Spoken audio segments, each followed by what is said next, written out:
Hey Nippers, it's me, Wild Neptune, and this is going to be the first of 5 videos going over the Season 5 World Arena tier list for Epic 7. So, going over an element a day, the first one is going to be the Fire element.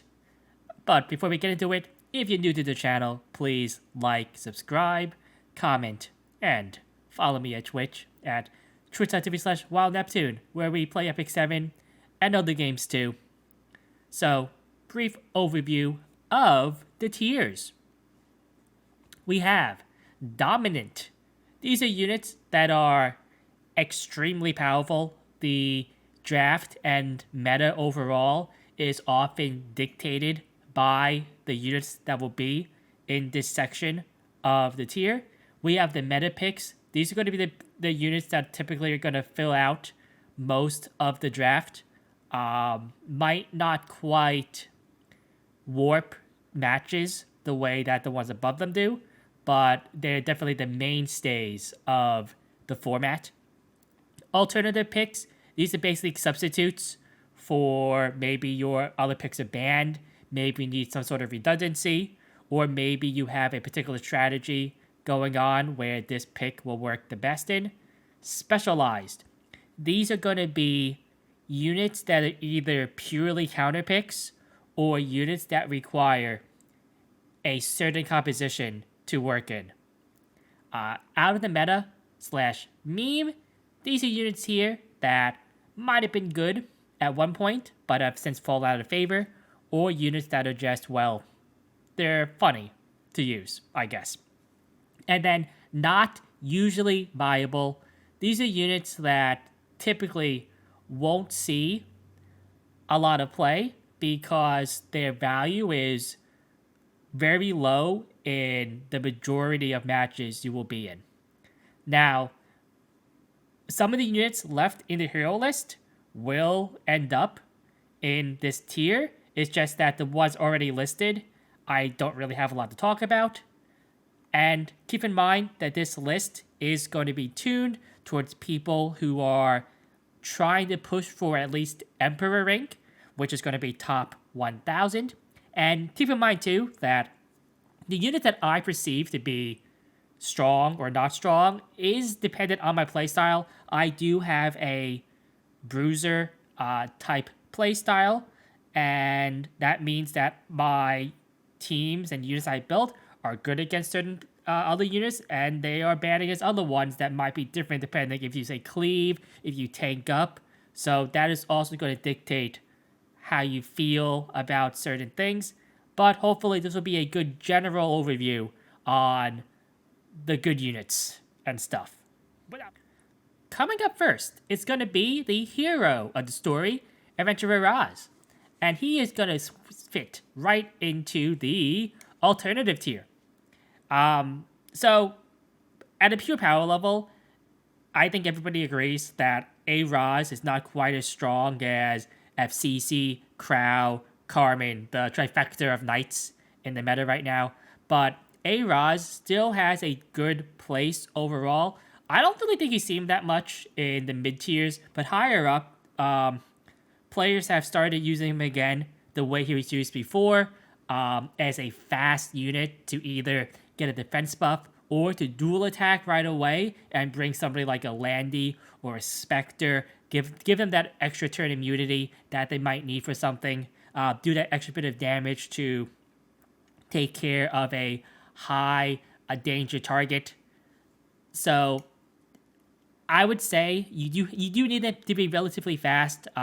Most of the ones I see are at least 250 speed, if not maybe a little bit faster, but definitely has seen a little bit of a upswing from maybe no usage just a month ago. Acades is going to be a specialized pick. Not many people use her. The ones that do typically will only draft her in one particular composition. A lot of the time, she'll take the place of maybe a Ruel. Often, she will be paired with another healer also, or somebody really, really bulky to stall out matches. So really a tank and, Spank is a very not really spank. It's more like hit them with like a bunch of feathers, like a trillion times, until frenzy makes the feather hurt very much. So Cermia, it's gonna be a meme. Right now, there's only really one Cermia build that you will ever see, and I personally have not seen it used at all this season. But the build is it's counter, and you use the EE where she can have an extra attack on the S1, and then she'll counter attack with S1. She'll proc the EE. She S1s again. It does a lot of damage. Is it good? No, but it is a meme. It is kind of funny. So just know that if you're at higher rankings and you do see a Cermia, I would say higher. I mean like borderline champion maybe. She's probably on counter. So just be aware of that. We have a Inquisitor, I think this is, and I've heard some people have been using him against like Cleave. I don't know, something. I don't know. I'm gonna put it as a meme because I don't think it's that good. But okay, we have Cecilia, and I'm gonna say typically she's also kind of a meme. She is slightly better than that viable because she does do stuff. It's just that her overall value on her team is very low for how loaded her kit is. It's one of those things where she doesn't quite specialize in one thing well enough to find a slot, and doesn't bring enough upside like a Roz with the damage boost he gives with the defense break, dual attack, stuff like that, versus an enemy team. Especially when a lot of units that are going to be used in the meta have cleanses or maybe the like water units. She's really bad into things like Rem. The only time you really see her, if you see it at all, higher up, is in combination with Cerise. So Cerise strips, and then she lands the provoke key and everything like that. And Cerise also is not the most common unit that anymore. Even in Cleave, doesn't really pick her as often these days. We will head over to the Queen Forehead, Charlotte. And she's going to be the first fire unit that will put into the meta category. She has definitely proven to be extremely powerful. Her pretty much near guaranteed AoE in a lot of cases has been very good against Landy and Spectre Tenebria, two heroes that are going to be picked quite a lot. Her damage is very respectable. She'll be built on lifesteal, obviously. I think most people know that. Her artifacts of choice is Symbol is her best artifact, and then Holy Sack. I would say the Symbol is significantly better than Holy Sack, and this is from somebody who has tested out both artifacts. Just very powerful. She doesn't quite have the win a lot of games that you shouldn't have type power as Ravi did in the previous season, but her overall consistency over Ravi and what she can do against the heroes like Spectre and Landy are definitely much more valuable overall than I would say. Speaking of Ravi, we'll get to her right now. And she's going to be out of the meta right now. And this is largely because of Charlotte taking her place and another fire unit, which we'll get to eventually. But she's still a good unit. Remember, like this doesn't mean that these units are weak. Some of the units that are going to be in these lower tiers are actually on paper very strong and might have been like top tier units previously. It's just that the value that she brings with her playstyle isn't as much as Charlotte or the next hero we'll talk about brings also, which is going to be Carrot. And Carrot is going to be... She's really kind of in between meta and alternative. Right now, I'm going to say she's closer to an alt pick, as Charlotte is almost always going to be the go-to fire DPS these days over Carrot. And Carrot simply has more counters than Charlotte does. So that's really what it comes down to. Carrot is still a very powerful unit, but oftentimes doesn't have that sustain or that push that Charlotte's going to give you. We'll also talk about Holiday Fiend, and she is going to be a more specialized hero, and this is for a counter pick. So sometimes people draft Bazaar, and Holiday Fiend is, of course, a really good pick against Bazaar in a majority of cases. Now, however, she's going to be used to against somebody like Fairy Tail Tenebria as the new artifact for the guild. A Guide to a Decision will give her a barrier, and if she has immunity, she will, of course, dodge the Fairy Tail AoE. And she will also get that push, so she can cleanse off her teammates. So very strong into that, basically almost a must ban in a lot of cases if Fairy Tail is on the enemy team.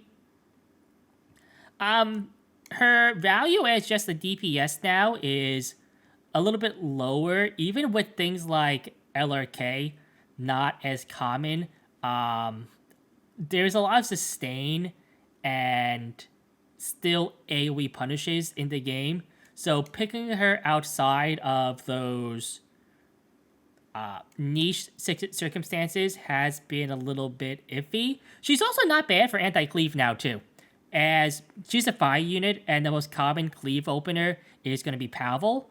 A lot of the times, Pavel will just whiff on her. She'll miss, so she'll get the push up, right? And even if Pavel kills somebody, if you ban, say, the Cdom, you can then just push the rest of your team up with the Holiday Fiend and maybe just turn the game around, because typically cleave teams are going to be pretty squishy. Ilyanov. So Ilyanov right now is going to be a meme.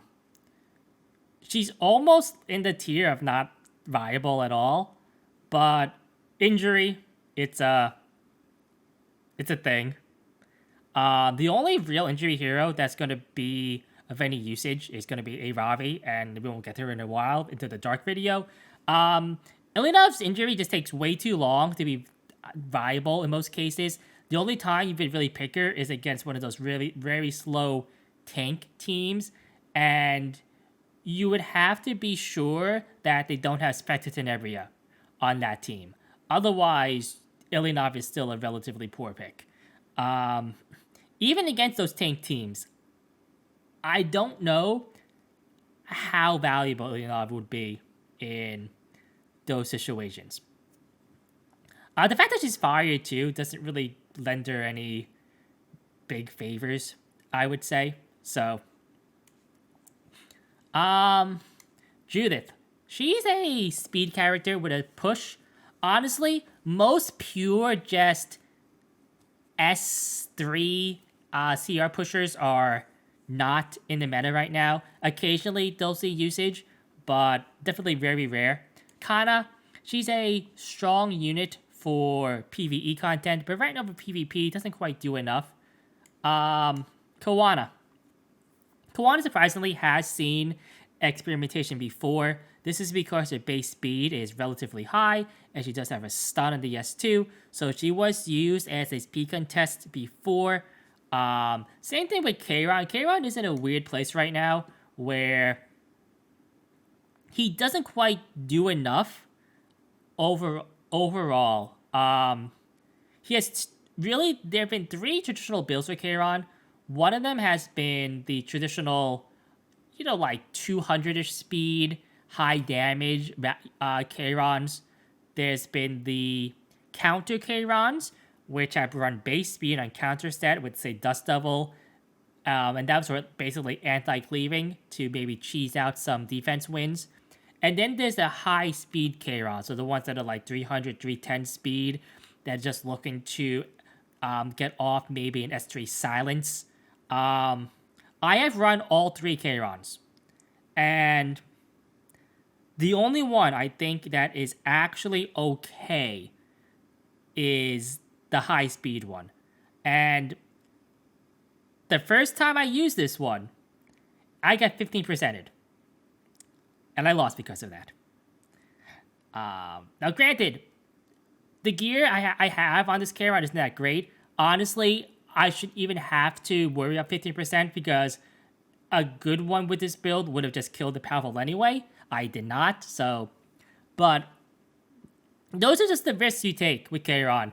Everything counters him now. He is so hard to pick into a lot of compositions. Even cleave teams will have multiple ways to deal with him a lot of the times. And when they don't, he just doesn't counter if you're on the counter build. So Kairon largely been thrown out of the meta these days. A Calric is going to be more of a specialized unit, I would say, typically only used in cleave teams, and relatively rare, I would say. Ken is just not viable. He's a single target attacker with not enough upside in his kit to justify the fact that he does an AoE. Kizuna Ai is a meme because she's Kizuna Ai. Firelytica is, of course, used or could be used as a speed contest because of her S3 to reset the cooldown, to reset the CR somebody, but they have just been proven to be better speed contests in the game. And Lilius. Lilius is going to be, right now, out of the meta. I have not seen Lilius drafted, I think, one time this entire season so far. And this has to do a lot with why Cecilia isn't used. That Lilius does a lot of things in her kit, but she doesn't specialize in anything well enough where you're like, oh, I really need this aspect of her kit, and she does this better than other units do. She cleanses, but there are better cleansers in the game. They can get higher ER stats easier. She can defend a little bit because she's a knight, but there are other knights that just defend better. She has a dual attack, right, but it's random, and other heroes, like, say, a Raz, has a stronger overall dual attack than Lilius does. She has a provoke, but other tanks, like Carmen, FCZ, they have provokes on their S1 that are 100%, right?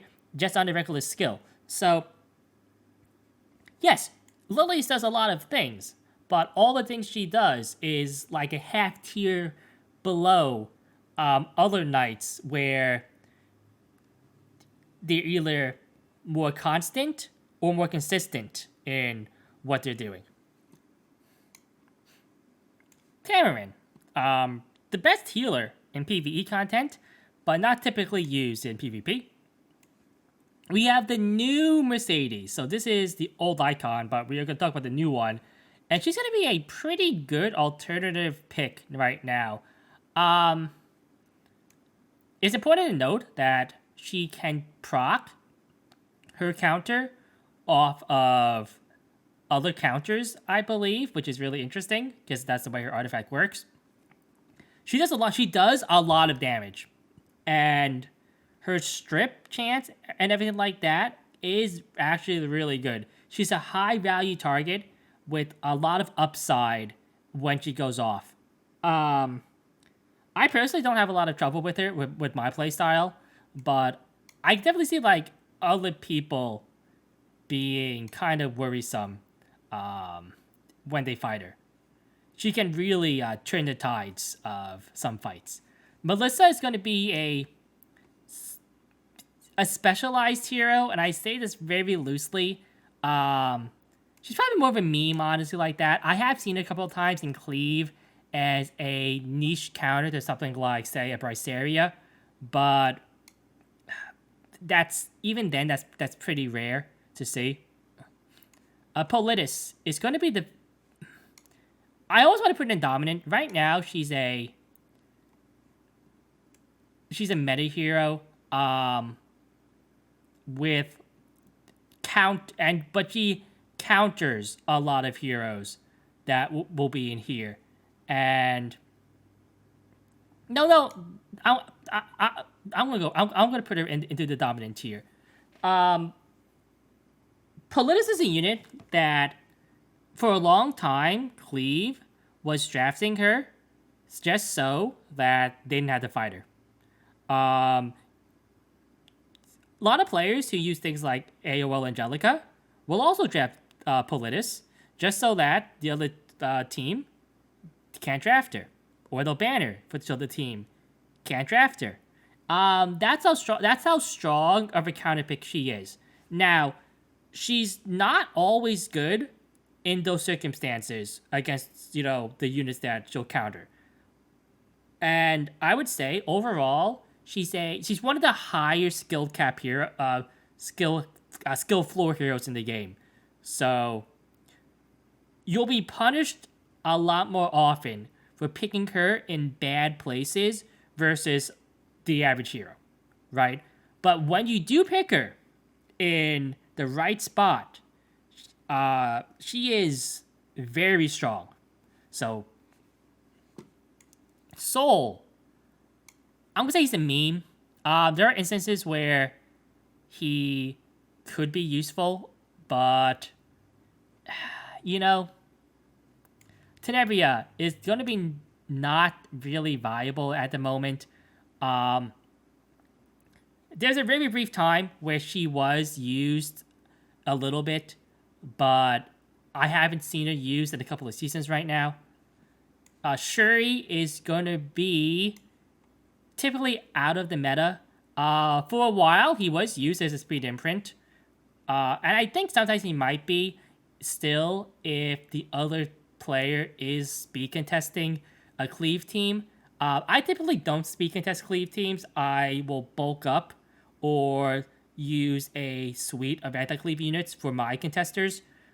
But from what I understand, units like Watcher Shuri, because of his burst S3, has become more valuable as the speed imprint overall. Same thing with Surin. Even though Surin does have a good speed imprint too, typically other speed imprints like Watcher Shuri are going to see more preference. Cecilia has a very big hat. Yes. But unfortunately, a big hat and a big personality doesn't mean you're a good RTA unit. And finally, we have Seaside Iceria, or Caesarea. And she's going to be a specialized unit. She really requires a certain composition to shine. Most of the time, she'll be paired with something like Cerise, Bryceria, stuff like that to get that AoE off.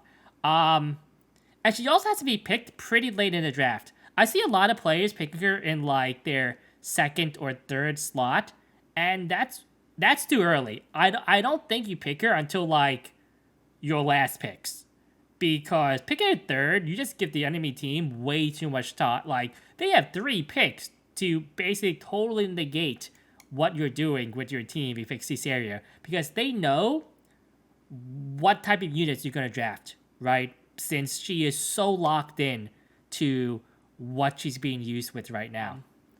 Post Nep here, and I forgot about Elfelt in the fire video, and we'll put it right now at out of the meta / meme. So, there it is. The tier list for Season 5, World Arena, the Fire Element units. Do you agree with this? Do you disagree? Tell me in the comments below. Anyway, it's been a good one. Nep out.